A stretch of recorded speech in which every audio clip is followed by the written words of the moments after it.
Assalamualaikum warahmatullahi wabarakatuh. Alhamdulillahi rabbil alamin. Wassalatu wassalamu ala asrafil anbiya'i wal mursalin wa ala alihi wa sahbihi ajma'in. Amma ba'du. Baiklah, pada kesempatan hari ini saya akan menjelaskan tentang salat. Dari Aisyah zauji Nabi sallallahu alaihi wasallam qalat kana awla turida ala Rasulullah sallallahu alaihi wasallam salatu ra'atani illa al-maghrib fa innaha kanat salasa summa atamma dhaha zuhra wal 'asr wal 'isha al-akhiratu arba'an fi asrin wa aqarra salata ala fardiha aw li fi sa'ri. Dari Aisyah istri Rasulullah sallallahu alaihi wasallam, beliau berkata, pertama yang diwajibkan salat kepada Rasulullah sallallahu alaihi wasallam ada 2 rakaat, kecuali ada 2 rakaat kecuali maghrib 3 rakaat. Kemudian Allah sempurnakan jumlah rakaat zuhur, asar dan isya akhir 4 rakaat dalam kondisi hadir ataupun tidak safar, dan ditetapkan salat sebagaimana kewajibannya yang awal di waktu fajar. Hadis riwayat Ahmad dinyatakan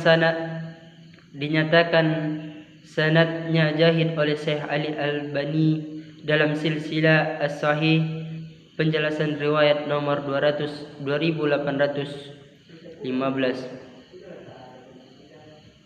Salat merupakan rukun Islam yang kedua setelah 2 kalimat syahadat. Salat terbagi 2, yaitu salat fardu dan salat sunnah. Jadwal salat subuh semenjak terbitnya fajar hingga matahari belum terbit. Dalil khusus salat subuh 2 rakaat. An Qais bin Amri qala Rasulullah sallallahu alaihi wasallam rajulun yusalli ba'da salatin subhi ra'ataini faqala Rasulullah sallallahu alaihi wasallam subhi ra'atani faqala rajulu inni lam akna saliyatu ra'ataini alladhina qablahuma fasallituhuma al-anna fasakat Rasulullah sallallahu alaihi wasallam. Dari Qais bin Amr radhiyallahu anhu, beliau berkata, Rasulullah sallallahu alaihi wasallam melihat seorang laki-laki salat 2 rakaat setelah salat subuh. Maka Rasulullah sallallahu alaihi wasallam bersabda,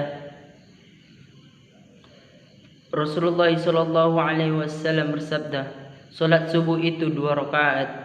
Maka orang itu mengatakan, sesungguhnya aku belum salat 2 rakaat sebelumnya, sebelum salat subuh, maka aku mengerjakan sekarang. Maka Rasulullah sallallahu alaihi wasallam terdiam. Hadis riwayat Abu Daud, disahihkan Ibnu Hibban dan Al-Hakim, disepakati kesahihan oleh Az-Zabiyah Al-Anbiya. Zuhur pada waktu 12.20. Salat zuhur 4 rakaat.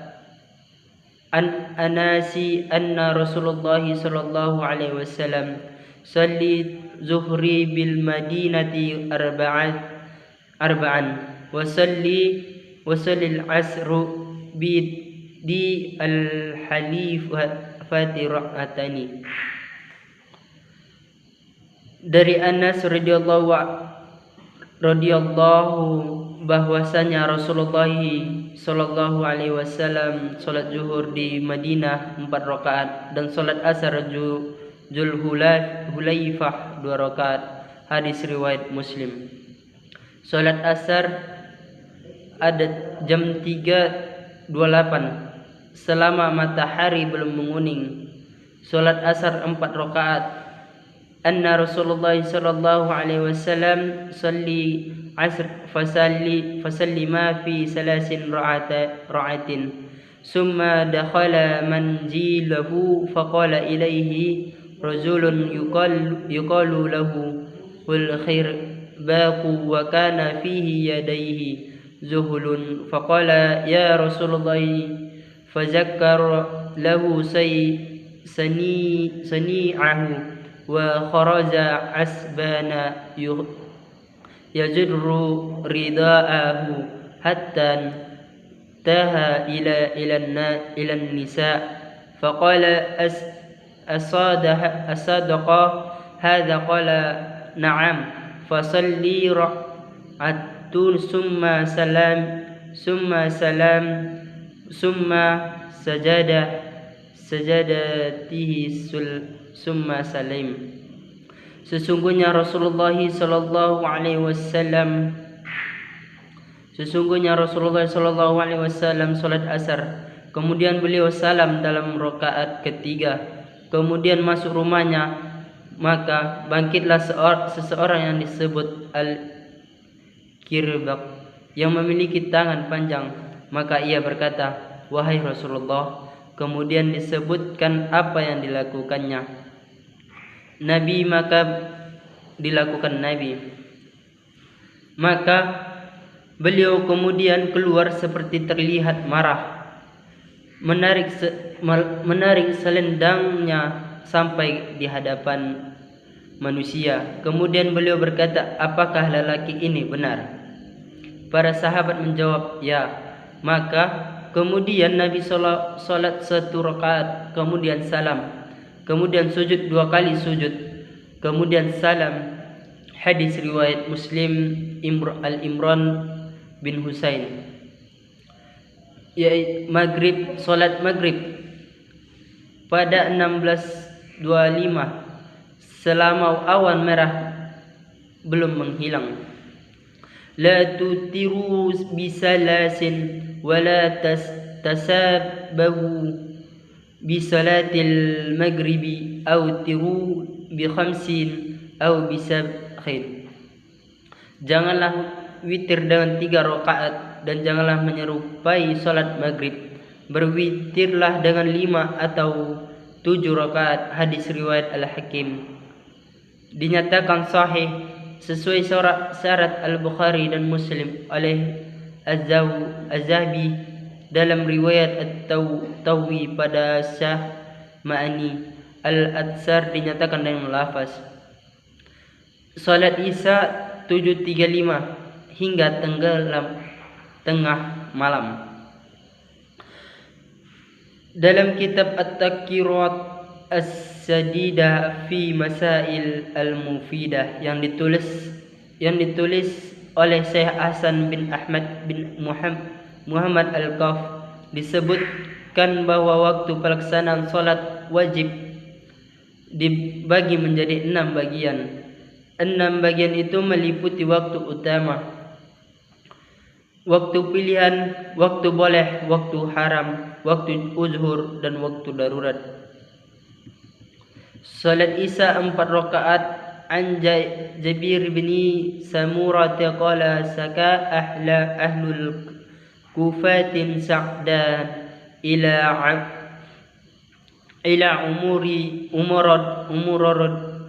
umura radiyallahu anhu fa'aza lahu wasta'mala alaihim ammaran fasakau hatta zakaru annahu la yuhsinu yusalli fa'arsala ilaihi faqala ya Aba Ishaq innahu la idha yaz'umuna annaka la tuhsinu tusalli. Qala Abu Ishaq amma anna wallahi fa inni kanat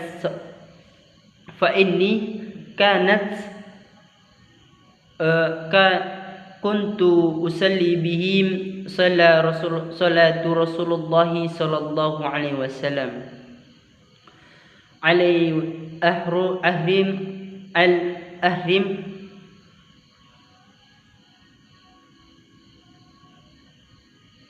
wasallam ahrimu anha asalli salatan isa farkudu fil awlawini wa akhifun fil akhraini. Dari Jabir bin Samur beliau berkata, Ahlul Kufah mengadukan Sa'ad bin Abi Waqqas radhiyallahu anhu kepada Umar radhiyallahu anhu. Maka Umar melepas jabatan itu sebagai gubernur Kufah. Dari saat Umar mengatakan dengan Ammar, penduduk Kufah mengadukan keadaan Sa'ad, bahkan menyebutkan bahwa Sa'ad tidak baik dalam solatnya. Kemudian Umar mengutus orang kepada Sa'ad dan berkata, wahai Abu Ishaq, Sa'ad, sesungguhnya orang-orang yang mengaku bahwa engkau tidak baik dalam solat. Abu Ishaq menyatakan, saya demi Allah telah melakukan solat sebagaimana solat Rasulullah sallallahu alaihi wasallam. Solat sallallahu alaihi wasallam.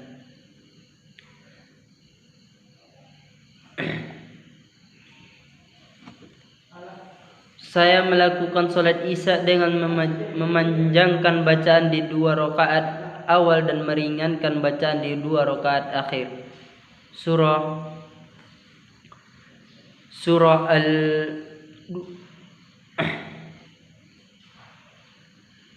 meringankan bacaan 2 rakaat akhir. Hadis riwayat Al-Bukhari. Apakah jam 5.30 masih bisa salat subuh? Ya, jam 5.30 masih bisa salat subuh dengan kondisi-kondisi tertentu. Bolehkah salat maghrib 10 menit sebelum Isya?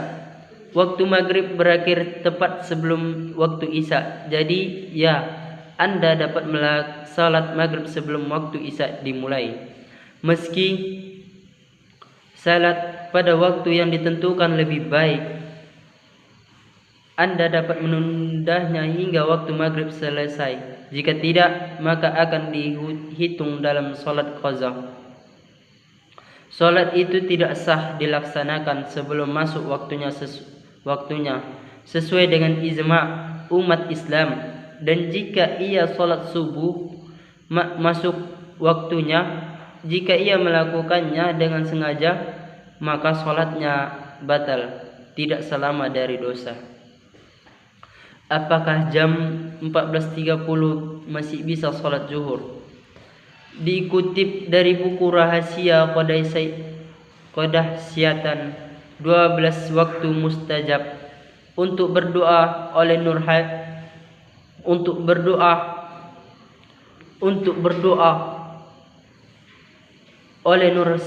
Hasan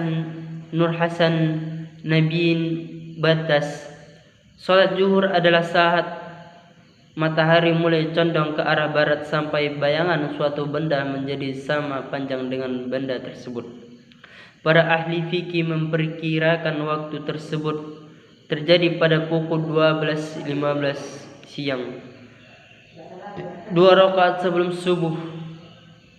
Bacaan niat salat subuh 2 rakaat sebelum subuh, yakni usalli sunatan subuhi ra'ataini qabliyati mustaqbilal kiblati lillahi ta'ala, yang artinya aku niat salat sunnah sebelum subuh 2 rakaat menghadap kiblat karena Allah Ta'ala. 2 rakaat sebelum salat subuh zuhur. Baca niat salat sunnah 2 rakaat sebelum zuhur. Usalli sunatan zuhri ra'ataini mustaqbilal kiblati an adan lillahi ta'ala. Aku niat salat sunnah zuhur 2 rakaat menghadap kiblat karena Allah Ta'ala. 2 rakaat sesudah salat zuhur. Bacaan niat salat sunnah sesudah zuhur. Salli sunatan zuhri ra'atani ba'diyatin mustaqbilal kiblatin lillahi adaan lillahi ta'ala. Aku niat salat sunnah sesudah zuhur. 2 rakaat menghadap kiblat karena Allah Ta'ala. Bacaan niat salat sesudah salat sunnah sesudah maghrib. Usalli sunatan maghribi ra'ataini ba'diyatun mustaqbilal kiblati an adaan lillahi ta'ala. Aku niat melakukan salat sunnah sesuai maghrib 2 rakaat menghadap kiblat karena Allah Ta'ala. 2 rakaat sesudah salat isya. Usalli sunatan isya ra'ataini mustaqbilal ra'ataini ba'diyatin mustaqbilal kiblatin adaan lillahi ta'ala. Aku niat melakukan salat sunnah sesuai isya 2 rakaat menghadap kiblat karena Allah Ta'ala. Sementara itu salat sunnah rawatib yang hukumnya ghairul muakkad. Ghairul muakkad adalah 2 rakaat sebelum salat zuhur. Salat qabliyah zuhur seluruhnya berjumlah 4 rakaat dan dikerjakan dengan 2 rakaat.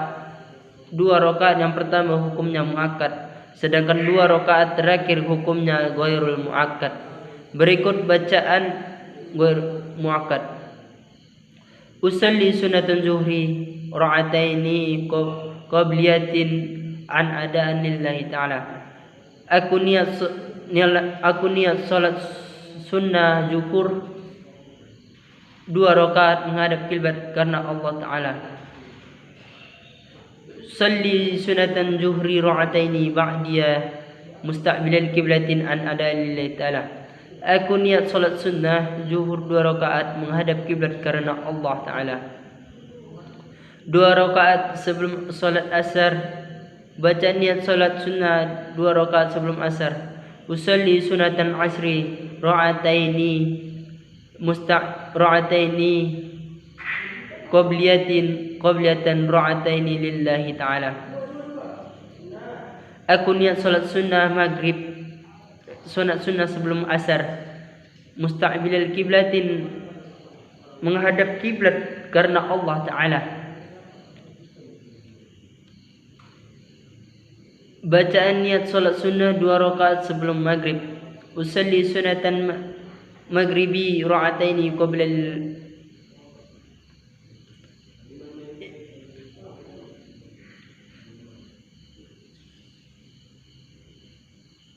Aku niat melakukan salat sunnah maghrib isya maghrib 2 rakaat karena Allah Ta'ala. Usalli sunatan isya ra'ataini qabliyatin mustaqbilal kiblatin adaan lillahi ta'ala. Aku niat salat sunnah isya 2 rakaat menghadap kiblat karena Allah Ta'ala. Keutamaan salat sunnah sebelum dan sesudah wajib 5 waktu. Adapun keutamaannya salat sunnah rawatib tersebut adalah sebagaimana berikut. Yang pertama salat sunnah fajar lebih baik daripada dunia seisinya. Dari Aisyah radhiyallahu Rasulullah sallallahu alaihi wasallam bersabda, Ra'ana al-fajri khairun min dunya wa ma fiha. 2 rakaat salat sunnah fajar lebih baik dari dunia dan isinya. Hadis riwayat Ahmad, Muslim, Tirmizi dan Nasai. Yang kedua, mengerjakan salat sunnah zuhur seperti membuka pintu-pintu langit.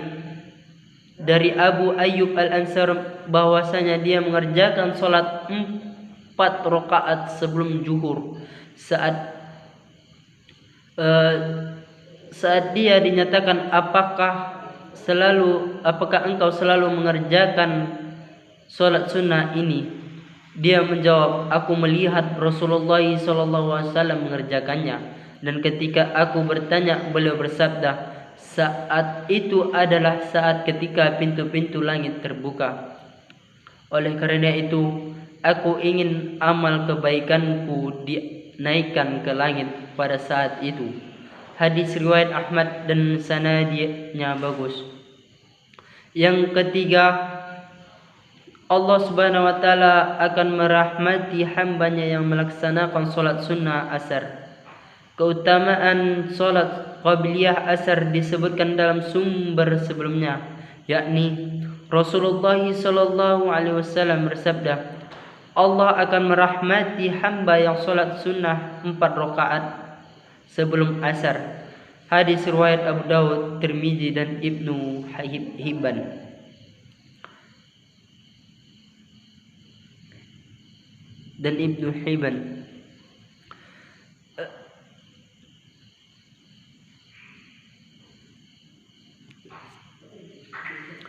Adapun perkara yang membatalkan solat, yang pertama murtad. Murtad atau keluar dari Islam menjadikan pembatalan solat karena sebagaimana yang kita ketahui.